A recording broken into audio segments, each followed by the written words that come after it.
For all of you facing health challenges, listen up. We all know the frustration and the fear and the days when the mountain you have to climb seems impossibly steep. Health problems can steal our energy, limit our plans, and even make us feel like prisoners in our own bodies. But here's the truth. They don't define us. We are fighters. We are survivors. You can face this challenge head on. You can seek help, you can make changes, and you can keep going on even the hardest days. That's strength. That's resilience. The road ahead may have twists and turns, and there's going to be setbacks, but don't let them break you. See them as bumps, not roadblocks. Learn, adapt, and keep moving forward. This journey may change what you can do, but it won't change who you are.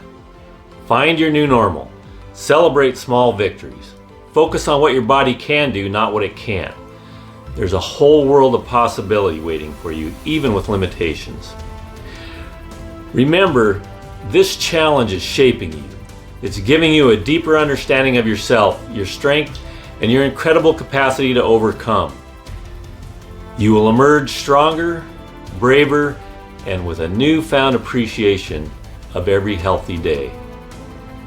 So if you're facing challenges with your health, fight the fight and show the world the power of the human spirit. Because you can overcome and you can rise above. I was diagnosed with an incurable cancer of the central nervous system called neuroblastoma stage 4. Doctor said no chance of survival, take your boy home and allow him to live the next few months with his family because there's nothing that we can do. But like everybody in this room, we all have choices, and the choices that we make each and every day can reshape and remold and redefine our future. My mum asked one question. I don't want to know what the chances are of my son dying is. I just want to know what the chances are of my son surviving is. The doctors gave me a 96% death rate. They said, go home.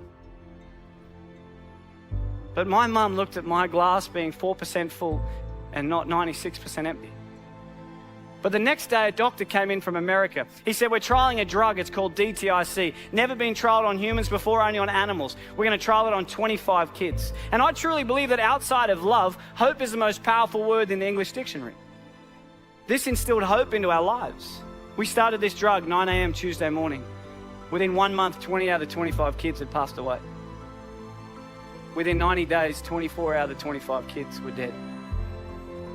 My mum, she would sit there and she would watch a doctor come in and zip up a body bag and wheel them out because of the same drug that she chose to put me on. I say to people all around the world that I'm one of the lucky ones. But I never say I'm one of the lucky ones because I'm still alive.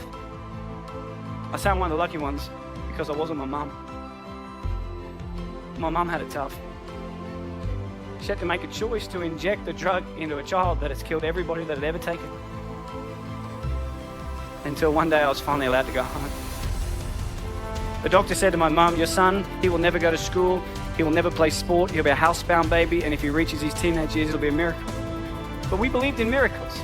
And my mum wanted my dreams to come true. When I was lying in hospital, my mum bought me a Velcro glove and a Velcro ball. And she'd sit at the end of the bed and she'd lob the ball to me, I'd catch it and I'd throw it back till she gets further and further away until eventually I said to her, I have a dream, and that dream is to one day play baseball in America. And people laughed at me. Nobody in your life will tell you what you can do. They'll only ever tell you what you can't do.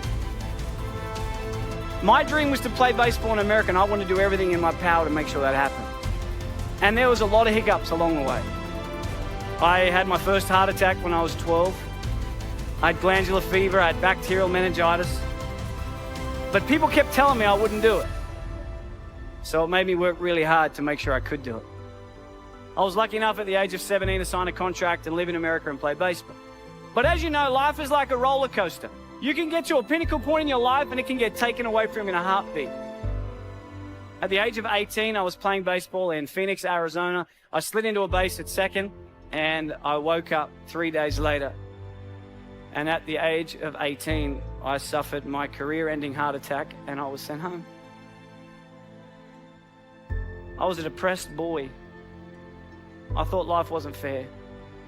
And I would pray every night, but I wouldn't wake up in the morning. I just wanted God to take me. But I kept waking up every morning. Yet every time I've been knocked down, I always remember what my mum's taught me. Son, it doesn't matter how many times you get knocked down. It's about how many times you get back up that truly determines the quality of your life. When I got home, I got a job in banking.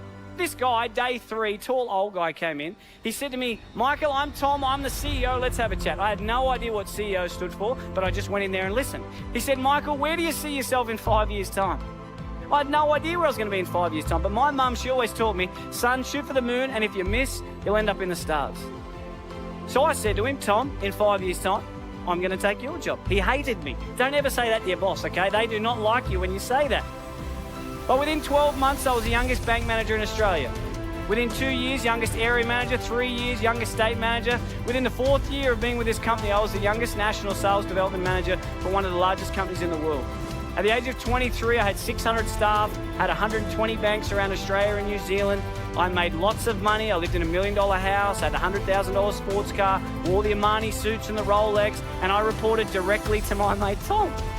But can you imagine if we look at success not about the materialistic possessions that we can take from this world, but rather what we can give back to this world that makes it a better place than where we found it? I was fortunate enough to be in a position to be able to do something for the most inspirational, the most influential, and the most loving person I've ever met, and that was my mum. On June 16 last year, I was lucky enough to put a pink ribbon on a door to a brand new home. And I got a chance to buy my mum a brand new house. To be able to give back to someone that has sacrificed so much for me is without a doubt the greatest gift. It puts a smile on my face knowing that I've been able to help her.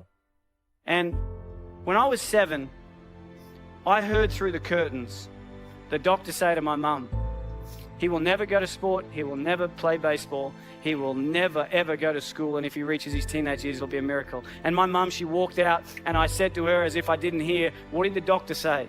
And she said, everything's going to be okay, son. When I was 12, I had a heart attack, and the doctor said to my mum, he will never play sport again. She walked out, and I said, what did he say? And she said, everything's going to be okay, son. And earlier this year, I finally got a chance to return the favor. Unfortunately, earlier this year, the doctors found 4 tumors in my throat. I've never seen my wife cry so much in all my life. The doctor said to me, Michael, we're sorry, but tomorrow's not guaranteed. You need to slow down. But that's one thing we all have in common, because no one's guaranteed. I think that life is not about the amount of days that you live on this earth, but it's about what you fit into those days that allows you to live a remarkable life. And I remember driving home, and she called me, my mum, and she said, Mike, what'd the doctor say? And I said to her, Mum, everything's going to be okay. Every one of us, every single day, is blessed with the air that we breathe, the opportunities that we have. And I challenge you every single day to get out of bed and do something that your future self will be proud of. I don't care how good you are, I don't care how talented you are, I don't care how much you work on yourself. There are some times when things aren't going to go right. There are times when anything that can happen will happen. Life happens. The unexpected, the uncalled for, the unintentional. We've been damaged emotionally, damaged spiritually. It may be your business. It may be your heart that is broken today. It may be the number in your bank account that is screaming, you are broke. You can break physically, you can break mentally, you can break your heart, you can break your spirit, and all of those are gonna leave a mark. But the mark that they leave can be the mark of victory, or it can be the mark of defeat. It is staying with the breaking that produces the blessing. It is not what you go through that determines where you end up. It's who you listen to. Because I think right now, you are walking through a valley between 2 voices. One is wisdom, one is worry. One is gratitude, one is grumbling. One is blame, one is faith. Because every time you break and in every way that you break, while it's a chance for you to give up and for you to fall apart, but there's also opportunity to get stronger and get smarter and get faster and get tougher and get more stable and get more resilient and get better. What I need you to do is I need you to find a reason to keep going. And if you can find a reason to keep going, I know you're strong enough to do it because you're human. And every human has what it takes to get past whatever they're going through if they decide to. Push through it. Push through it. Tragedy and trials come to everybody. Only the strong survive. The fight isn't over. The fight is just beginning. You have the opportunity to show the world what you are really made of. I need you to look at that sickness that's going on in your life right now, whatever it is. I want you to say, I can beat it. I can beat it. I will beat it. I must. I got a family to live for. I ain't through yet. My life ain't over yet. There's some things in life you don't need no degree for. You don't need no money for it. You don't need no support for it. There's some things in life you just gonna get through when you tell yourself, I'm gonna get through this. Regardless of what happens to you in life, regardless of the adversity, regardless of the opposition, regardless of the trial and tribulation, nothing can stop you. The only thing that can stop you is you. No situation, no circumstance, no piece of adversity can define your life. Never let a circumstance define you. And I'm not retreating. I'm not running. I don't care what they say on paper. I don't care if you say we outnumbered. We live by this and we die by this. We don't retreat. We don't run. We gonna stand, we gonna live, and we gonna die by what we stand for, and everybody gonna know what we represent and what we're part of. I got staying power. I got staying power. Be encouraged today that no matter what you walk through, no matter how broken your marriage is, no matter how many times you failed, There is within you a spirit that is greater than whatever is going on around you. If you would be willing to fight your way through this battle, fight your way through cancer, fight your way through that academic struggle, fight your way through divorce, fight your way through it. If you are willing to fight your way through that singing career, fight your way through boxing, fight your way through football, I'm telling you, at the end of the fight is going to come victory.